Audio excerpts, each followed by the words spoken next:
हाय दोस्तों, आज हम बीके मेहता का क्या है क्वेश्चन कर रहे थे। ठीक है, क्वेश्चन नंबर 20 आप देख सकते हो अपना बुक में बीके मेहता का। ठीक है, यहाँ से हम दो क्वेश्चन करेंगे, ये 20 और ये क्वेश्चन करेंगे। दो क्वेश्चन में से आपका कॉन्सेप्ट इतना सारा आएगा कि आप कोई भी क्वेश्चन कर सकते हैं। मेरा एम है कि आपको कॉन्सेप्ट पहले समझाओ, उसके बाद बहुत सारा क्वेश्चन करेंगे। ठीक है, कोई बात नहीं। ठीक है, पहले आते हैं हम क्वेश्चन पे। The quantity of charge that will be transfer by a current flow of 10 ampere over a 1 hour. वो दिया है, क्या दिया है हमको क्वेश्चन में दिया है।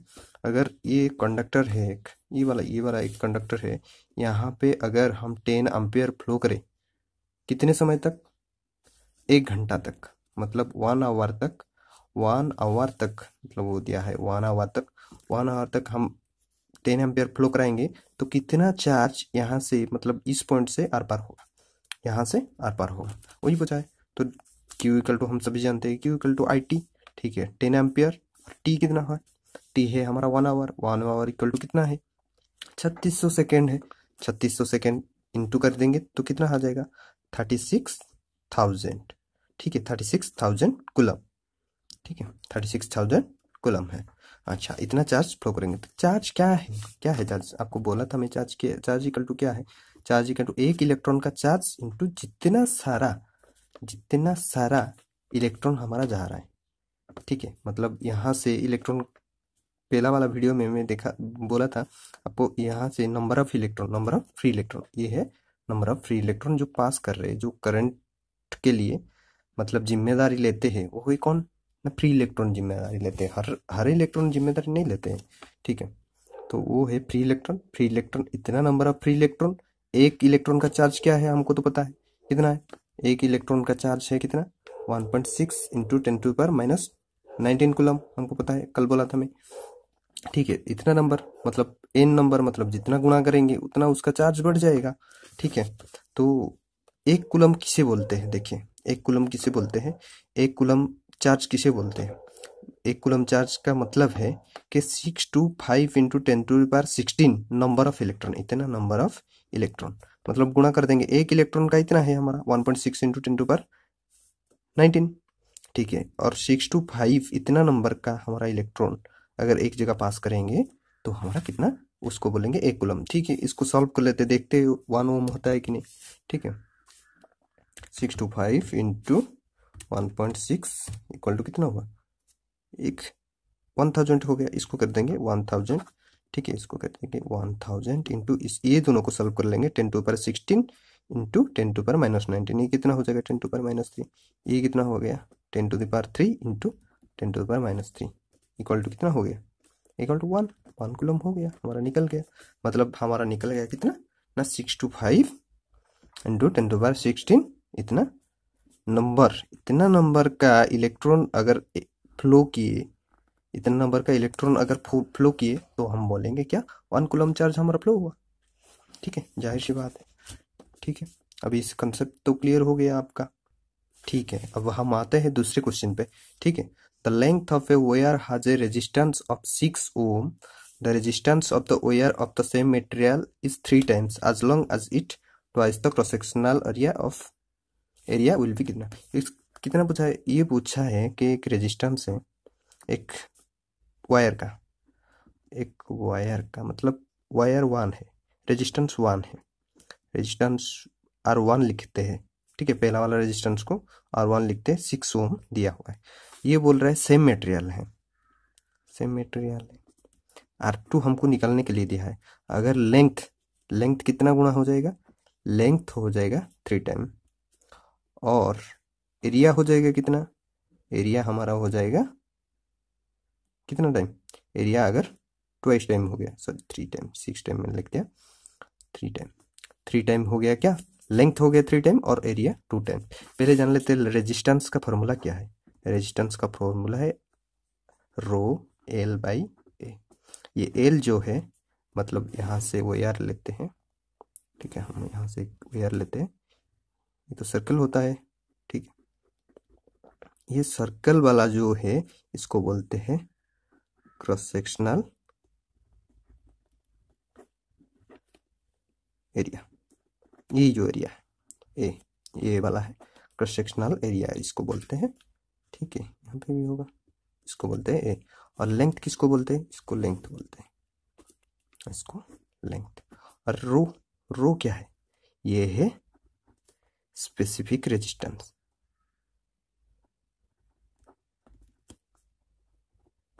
Specific resistance.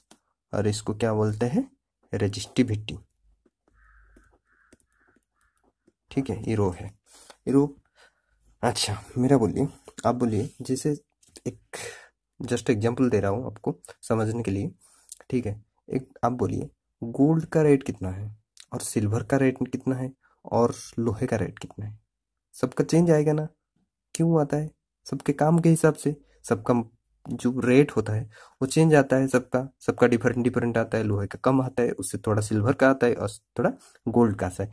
ऐसे हर एक मटेरियल का, हर एक मटेरियल का, हर एक मटेरियल का डिफरेंट डिफरेंट होता है। हर एक मटेरियल का डिफरेंट डिफरेंट होता है। क्या होता है? रेजिस्टिविटी डिफरेंट होता है, ठीक है। सिल्वर का ले लिया तो हाई आ जाएगा, कॉपर का ले लिया तो उससे थोड़ा कम आ जाएगा, और आयरन का ले लीजिएंगे तो उसका रेजिस्टिविटी कम आ जाएगा, ठीक है। उसका रेजिस्टिविटी का यूनिटी देखते हैं, यूनिटी ऑफ रेजिस्टिविटी।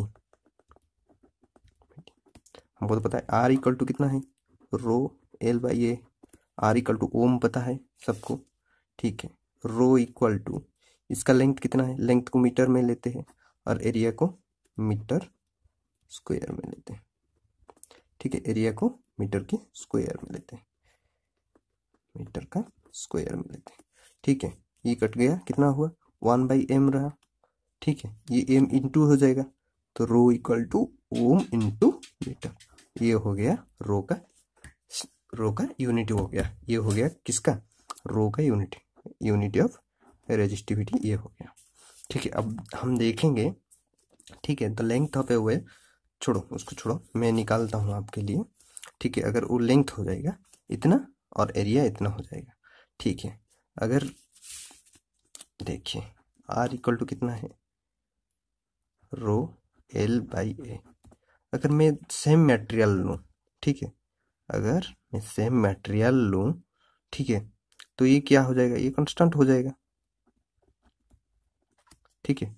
अगर सेम मटेरियल लूँ, दो ठो सेम मटेरियल लूँगा, एक सिल्वर का लूँगा थोड़ा बड़ा वाला वायर, और वही सिल्वर का लूँगा थोड़ा छोटा वाला वायर, तो दोनों का तो कांस्टेंट है ना, रो उसका बोला था मैंने, वो तो मटेरियल सेम है। तो ये किसी पे डिपेंड नहीं करता। ये जो रेजिस्टिविटी है, ये जो रेजिस्टिविटी है, ये लेंथ, एरिया और रेजिस्टेंस, ये तीनों पे डिपेंड नहीं करता है। ये सिर्फ डिपेंड किस पे करता है? ये डिपेंड करता है कैसा टाइप का मटेरियल है। अगर सिल्वर होगा तो ज़्यादा होगा, अगर कॉपर होगा तो उससे थोड़ा कम, अगर आयरन होगा तो उससे थोड़ा कम। ये रेजिस्टिविटी किस पे डिपेंड करता है? मटेरियल ऊपर डिपेंड करता है, ठीक है। तो यहाँ बोलिए हमारा था R1 कितना था? R1 था 6, ठीक है। अब R2 क्या हो गया है? देखिए अब R2 हमको मांगा है, R2 कितना मांगा है। अगर हमारा लेंथ जो है, लेंथ हो जाएगा 3 गुना और एरिया हो जाएगा कितना? 2 गुना हो जाएगा, तो कितना मांगा है हमको, ठीक है। अब हम लेंगे R2 लेंगे, R2 लेंगे, ठीक है। R2 लेंगे, R2 लेंगे तो ये तो कांस्टेंट है, ये दोनों में से कट जाएगा, ठीक है। R2 लेंथ कितना हो जाएगा? R इंटू 3, और एरिया कितना हो जाएगा? A into 2। तो ये कितना हो गया बोलिए? ये जो L बाई ए है, अब L by A, R2 equal to R1 equal to क्या था? रो L बाई ए। रो तो कांस्टेंट है, ये चल जाएगा। सिर्फ हम किसको लेंगे? R is directly proportional to L by ए।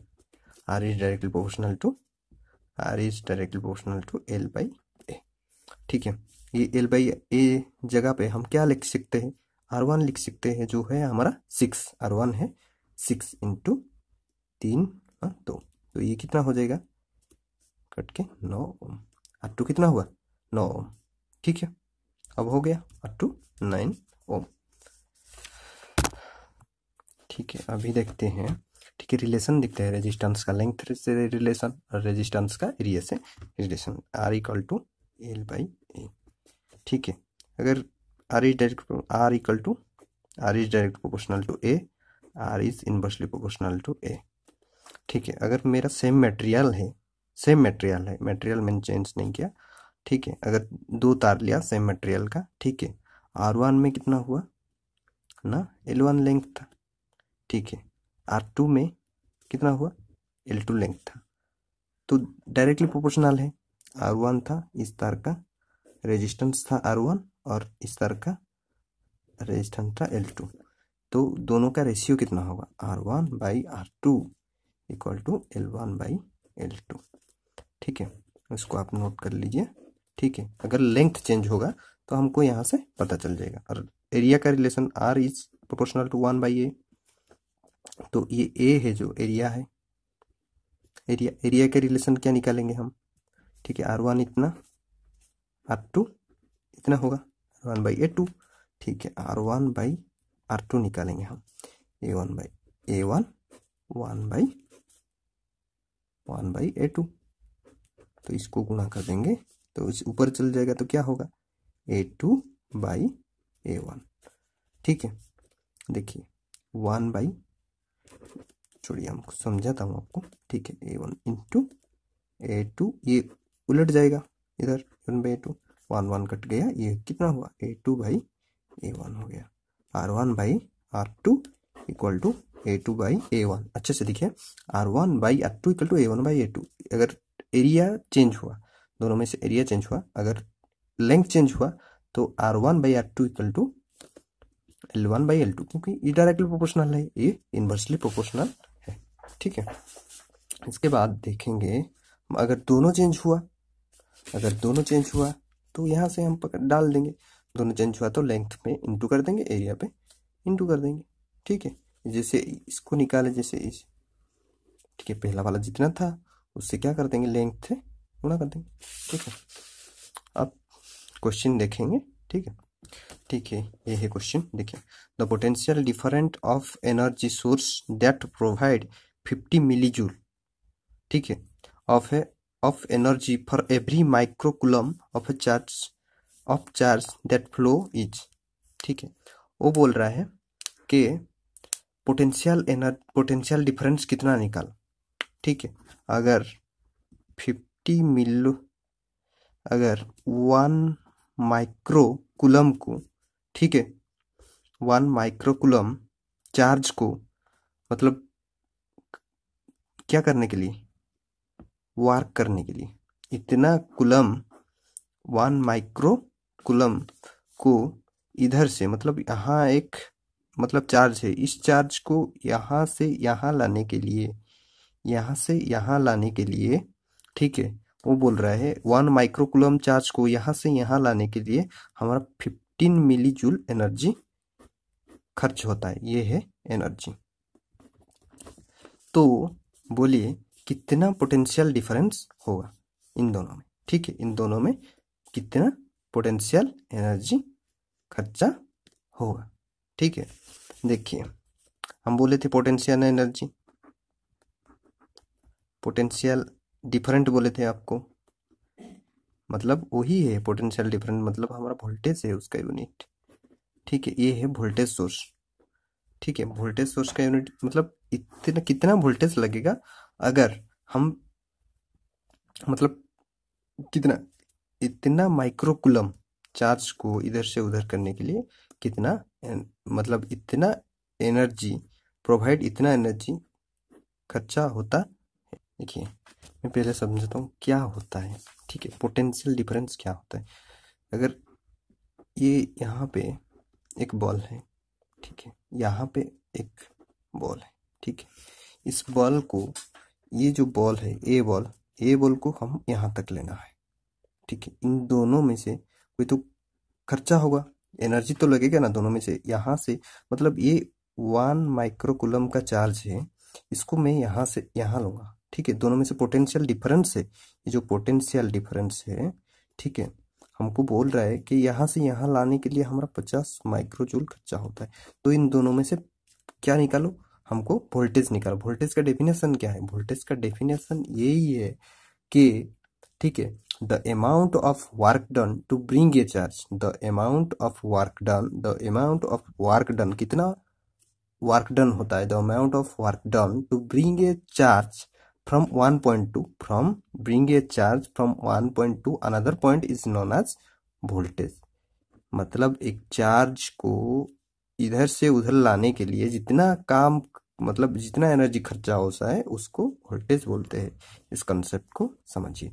ये वर्क डन ये है जूल, जूल में इसका यूनिट है, इसका कूलम में यूनिट है। तो ये हो गया वोल्ट, इतना वोल्ट। ठीक है, हमको क्या दिया है, चार्ज ये दे दिया है, वर्क दे दिया है, वर्क दे दिया है, और ये क्या है, ये हमारा चार्ज है। ठीक है, अब देखेंगे 50 into milli joule, 50 into 10⁻³ divided by 1 microcoulomb, 1 into 10⁻³ कितना -6। तो ठीक है, ये ऊपर चल जाएगा तो कितना हो जाएगा 10 इंटू 10⁻³ इंटू 10⁻6। तो इसका आधार समान है तो घात क्या हो जाएगा, मिल जाएगा, घात मिल जाएगा तो कितना हो जाएगा 10⁻³ हो जाएगा। तो कितना हो गया 50 किलो वोल्ट। ठीक है, इतना पोटेंशियल डिफरेंस दोनों में होगा। ठीक है, ठीक है, सिमिलर क्वेश्चन है। ठीक है, जो प्रीवियस क्वेश्चन किया उसका सिमिलर क्वेश्चन है, ये है क्वेश्चन नंबर 29। ठीक है, बीके मैथ का। ठीक है, हम देखते हैं यहाँ पे क्या दिया है, what quantity of charge most delivered by a battery with a potential difference of 100 volt to do 500 joule of work. तो वर्क दे दिया है, वर्क दे दिया है 500 जूल, 500 जूल, वोल्टेज दे दिया है 100 वोल्ट। ये दिया है एक चार्ज है। ठीक है, हमको चार्ज का कितना पता नहीं, हमको चार्ज यहाँ से यहाँ जब लाएंगे तो कितना हमारा खर्चा होगा, 500 वोल्ट खर्चा होगा। ये एक चार्ज है, ये एक चार्ज है। ठीक है, चार्ज को इधर से इधर लाएंगे तो 500 जूल का एनर्जी खर्चा होगा। और इसका इस दोनों में पोटेंशियल डिफरेंस कितना है, मांगा है। दोनों में तो कोई तो एक वस्तु है जो धरती के ऊपर जहां भी हो, उसका तो कोई ना कोई पोटेंशियल डिफरेंस होगा ना, पोटेंशियल एनर्जी होगा ना। इसका पोटेंशियल एनर्जी, अगर इसका पोटेंशियल एनर्जी अलग है तो यहाँ से यहाँ लाएंगे, अगर सेम वस्तु, ठीक है, ये वस्तु जो है यहाँ से यहाँ लाएंगे, इसका पोटेंशियल कुछ अलग है, इसका कुछ अलग है, दोनों का डिफरेंस कितना हो गया 100 वोल्ट। उसका पोटेंशियल एनर्जी है 100 वोल्ट। ठीक है, उन दोनों का कितना लगेगा 500 जूल। तो चार्ज पूछा है तो Q इक्वल टू हम जानते हैं वोल्ट इक्वल टू W/Q। तो Q इक्वल टू कितना हो जाएगा W/V equal to 500 joule divided by 100 volt equal to 5 volt. ठीक है, ये 5 क्या है, 5 कूलम है, सॉरी 5 कूलम है। ठीक है, ठीक है, नेक्स्ट क्वेश्चन देखते हैं। अभी जो ये क्वेश्चन करेंगे ये सबका भाव है। ठीक है, इस क्वेश्चन को अगर समझ जाएंगे आप अच्छे से, मैं इसका फार्मूला भी डिराइव करूंगा आपके सामने और इस क्वेश्चन को भी सॉल्व करूंगा। ठीक है, ये है, ठीक है, एक एल्यूमिनियम का तार है। ठीक है, एक एल्यूमिनियम का तार है। ठीक है, इसका कोई लेंथ है, ये है इसका क्रॉस सेक्शनल एरिया है। ठीक है, हम कहाँ बताए, ये कंडक्टर है, ये कंडक्टर का एरिया है। ठीक है, ये एरिया है, ये है लेंथ।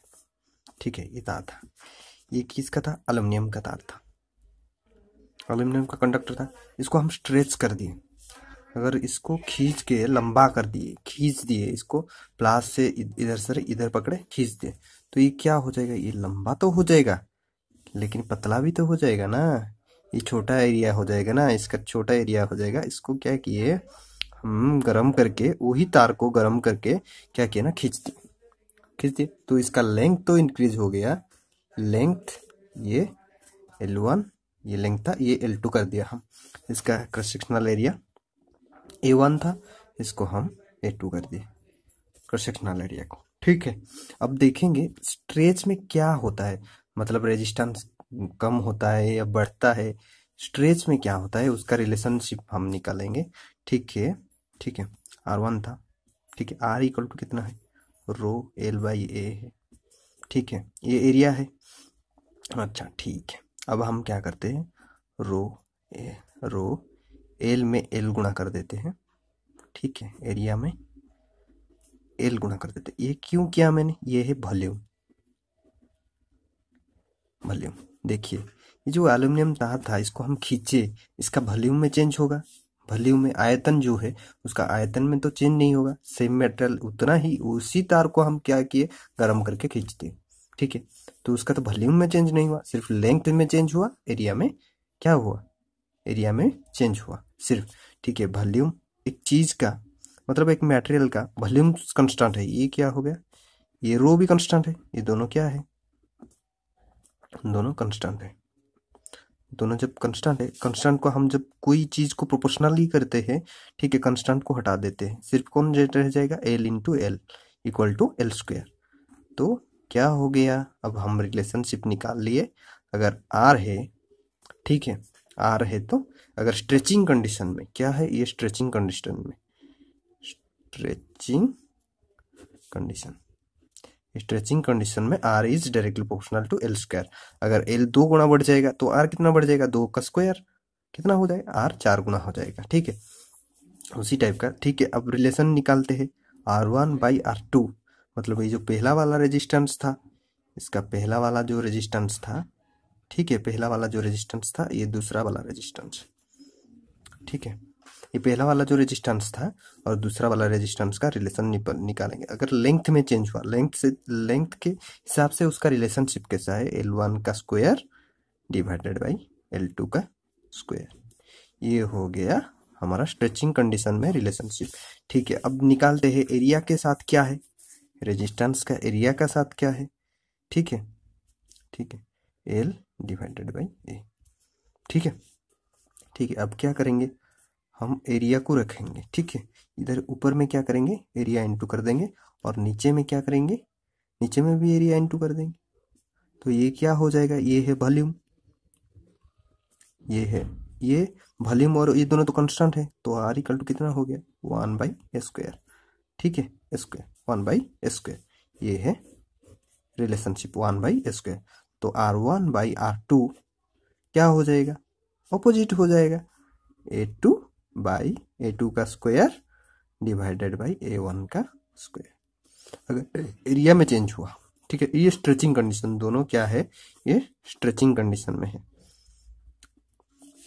ये स्ट्रेचिंग कंडीशन में फॉर्मूला है, दोनों ये स्ट्रेचिंग कंडीशन में, क्योंकि वॉल्यूम सेम रहता है, लेकिन अगर लेंथ बढ़ जाएगा तो एरिया कम हो जाएगा ना, एरिया कम हो जाएगा, तो हम कैसे रिलेशनशिप दोनों में से निकाला, अगर हमको, ठीक है।